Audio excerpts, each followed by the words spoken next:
আপনি কি কুরবানি দিচ্ছেন? অবশ্যই এই কথাটি মনে রাখবেন। আল্লাহ তাআলা সূরাতুল হজ্জের 37 নম্বর আয়াতে বলেছেন,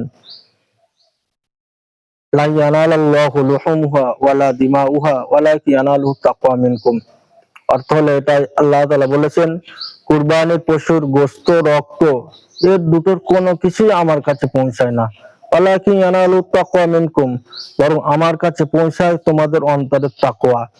তাকওয়া শব্দের ব্যাখ্যা তাফসীরে জালালাইনের মধ্যে এসেছে, আল আমালুস সালিহুল খালিসু, অর্থাৎ একনিষ্ঠ নেক আমল। একনিষ্ঠ নেক আমল বলতে যে আমল আল্লাহকে রাজি খুশি সন্তুষ্ট করার জন্য করা হয়েছে, অর্থাৎ এক কথায় আমাদের নিয়তটাকে ঠিক করতে হবে।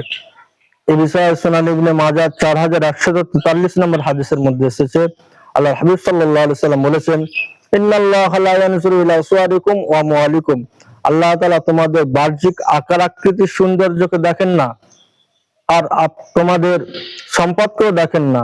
ওয়ালাকিন ইয়ানজুরু ইলা আমালিকুম ওয়া কুলুবিকুম, আল্লাহ তাআলা তোমাদের আমলকে দেখেন এবং অন্তরের নিয়তকে দেখেন।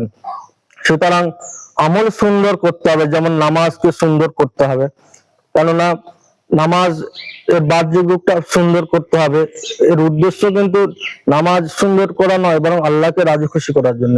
সেরকম কুরবানির পশু সুন্দর করতে হবে, কিন্তু উদ্দেশ্য হলো আল্লাহকে রাজি খুশি করার জন্য।